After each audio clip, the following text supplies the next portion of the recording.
gotta put this at the beginning of the video because I forgot to add this cost in. How I also got to that 10 grand. Your IRP plates for your truck. You're gonna need your own tags if you don't have them already. And if you need that, I know in Florida it's about $1,500 for the tags. That's out the door, plates, registration, everything. About $1,500. All right, add that into the cost. What it is, YouTube? It's your boy QDZ Double Easy. Another episode all about semis. How about your drivers? It's your boy. Yeah, out here working. I figured I just shut down for the day. It's about 6 o'clock. And headed out to Missouri. I actually got a 8-stop load, and it's technically a 4-state stop with 8 stops. Normally I wouldn't do a load like that, but it was all kind of in the same direction, and 4 of the stops are in one area, which is I think Ohio, and then a Michigan, which is right next door, literally. And I had one in Kentucky. It was kind of like an eyeball. Actually, this Missouri was an eyeball, but nonetheless, good paying load. I'm not going to complain at all. Yeah, not going to complain at all. So I had got a request to do a breakdown on costs for authority by Trucking with Miss T.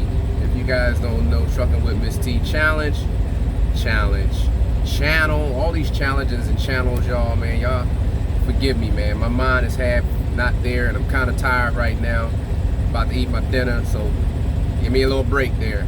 But Trucking with Miss T asked me to do a breakdown on cost. So Miss T, this video is going to be for you and anybody else that's interested in that information.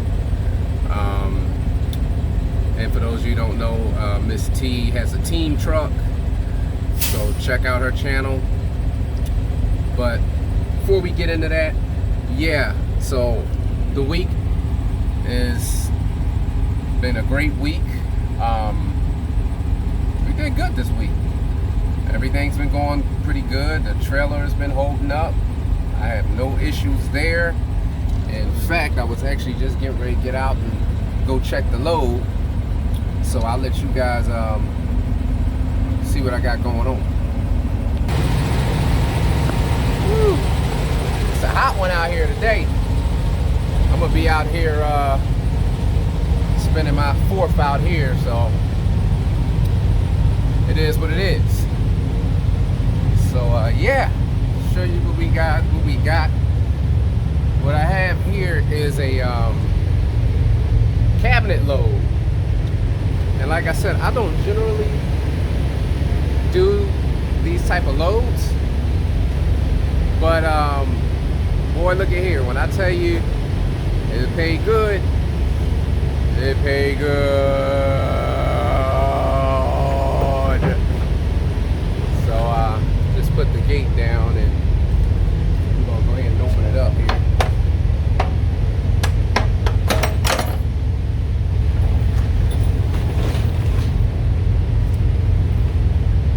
And that's what we got. So see, I got the pallet jack, the dolly, and my ladder. I usually keep my ladder with me because I like to get on top of my truck and clean. Let me flip you guys around. So yeah, I like to keep my ladder because I like to get up top of the truck and clean sometimes. The dolly, actually, they gave me when they loaded the truck, as you can see. And this is cabinet loads, so I've got a few stops. Like I said, about 8 stops. and they were like, hey, we're gonna give you this dollar to help you out, because some of this will be driver assist. And again, I know you guys are there talking about I like to do, I'll do a window load and a load like this every now and again. One of the reasons that I like doing these loads, because sometimes I like being active, and this helps me exercise and get my exercise in, because I don't do these often. Maybe once when I was with Landstar, every few months I might do a window load where I got to push the windows to the end of the trailer and whatnot, but it's not generally that bad. And this is really not a big deal. And they're going to have guys at the stops to help with the really the unloading. Hence, now you see the benefit of having a lift gate. And I'll tell you, with this load, just about paid off what I paid for the trailer. Think about that. So I about paid off the trailer with this load. So it paid for itself. And somebody asked, why do I get a roll-up door? I'm gonna tell you, I actually like roll-up door trailers. Always have. It saves me from having to get out, popping the doors open to back into a dock. They can do it from the inside. I like it. You know, I don't have an issue with the roll door at all. But like I said, everything is for a different purpose. But we ain't gonna talk about the trailer door or the trailer, because I put the rest in the last video. So getting back to what I was talking about the cost, let's get into it. So let me extend y'all out a little bit here, give y'all some range so y'all can see your boy. Give me some range. I still want y'all to be able to hear me, you know what I'm saying? You know what I'm talking about? Let me brighten y'all up a little bit. A little bit. Just a little bit. We're gonna lock that in. Bam. So, cost. Well, the cost is gonna vary based on, again, where you live at. Ms. T asked about Florida, hence is where I'm from. And I'm gonna speak to the cost, assuming that you guys already have a truck. I'm not going to get into what the cost is if you got to buy the truck and all that, because trucks are different prices. We all know that. I don't want to get into that. Speaking to how much it costs for your authority based on if you already have a truck. Now in Florida, the insurance is going to be high for a new authority, because it's just the way it is in Florida.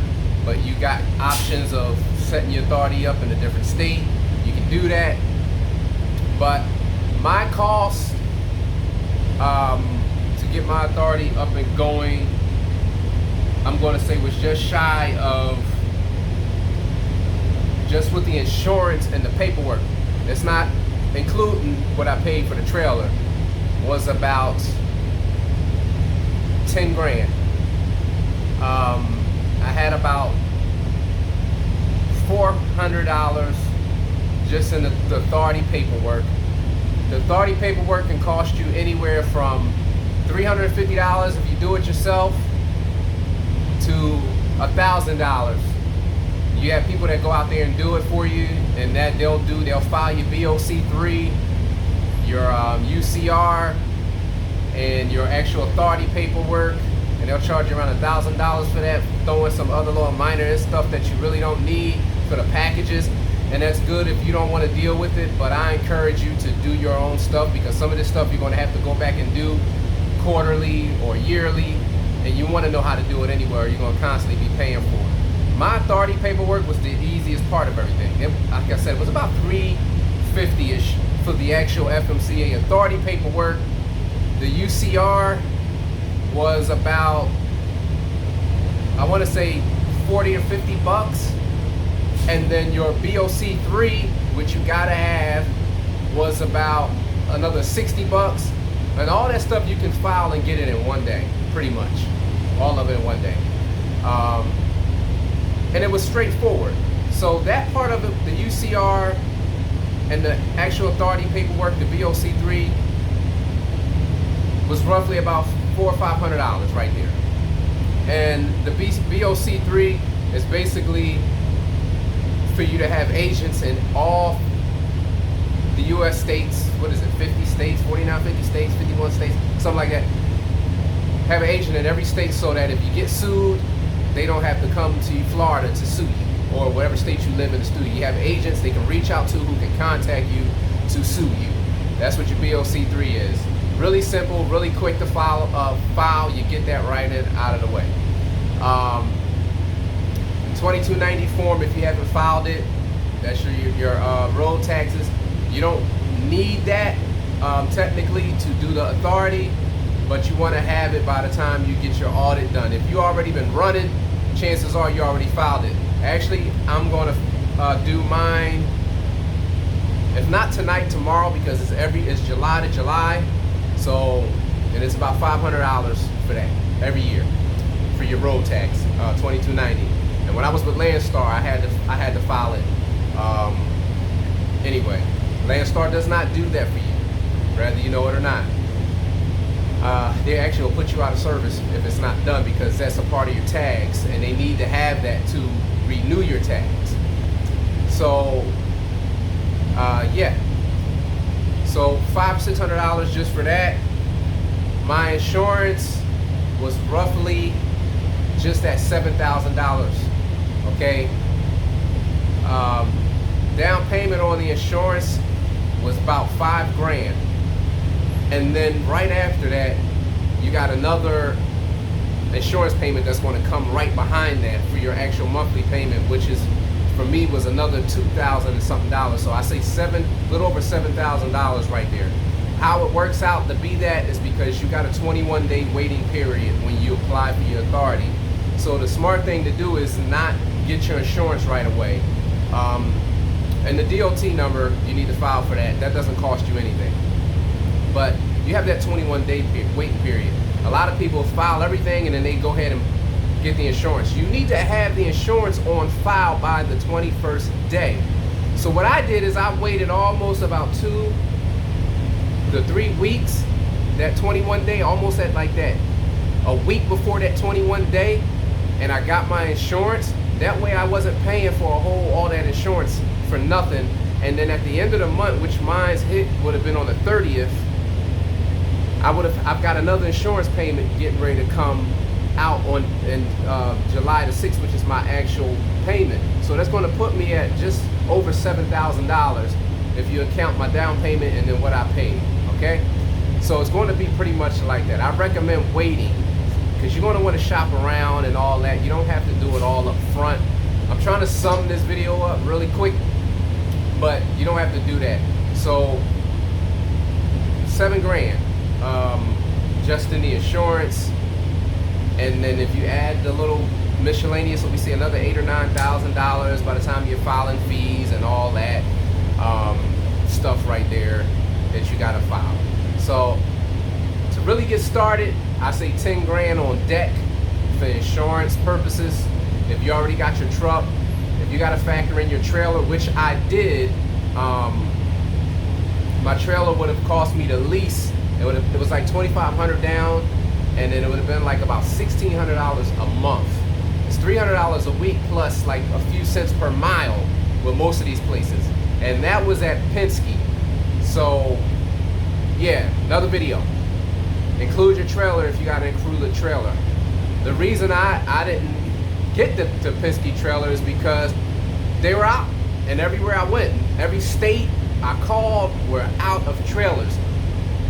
Ryder, Penske, Extra, Premier, everybody's out of trailers. And if you know anything about it, I don't have to go into that. Trailers are scarce right now, and the ones that are out there that people are selling are overpriced.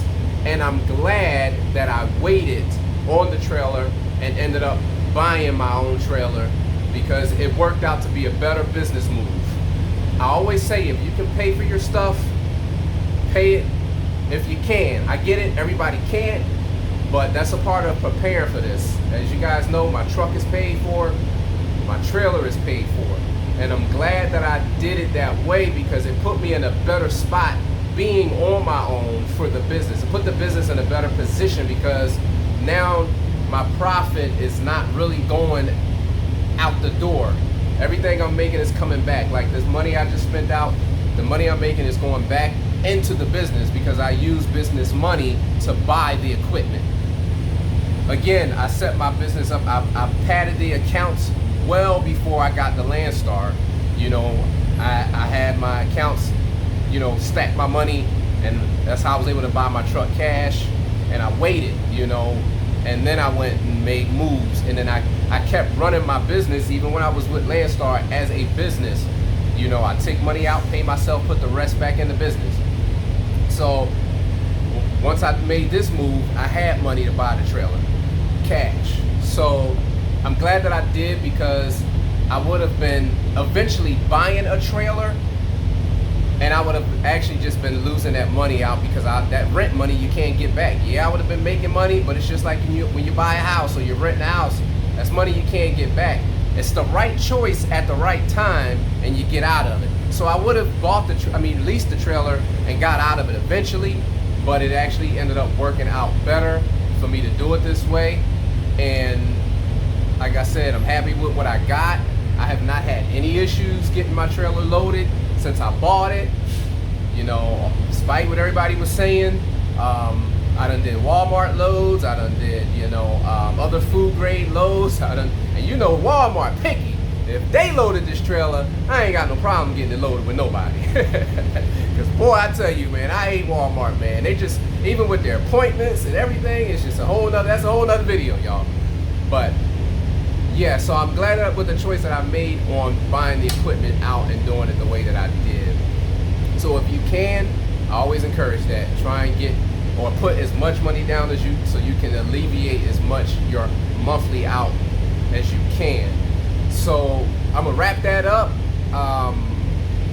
If there's any other things you guys want to know, ask questions down in the bottom. I'll try and get a little more detail. I just kind of tried to wrap this video up really quick, so I can answer that question for Miss T and anybody else that was interested. Lock this trailer back up, roll this liftgate up, and go get me something to eat. Well, I got food in the truck. Got some chicken. Lift this liftgate back up. Yeah, I got some chicken and stuff going. I'm gonna cook, and I will be rapping with y'all. I hope this helped. Miss T, I hope that's what you were looking for. And holla at your boy. I'm gonna be out here rolling all weekend until next week. I won't probably be going home until next weekend. So I'm gonna go out here and get it while I'm out here. Happy holidays, happy Independence Day, all that good stuff. It's your boy QDeezy, the Double the Easy. Another episode all about Sam Hines. How about you, drivers?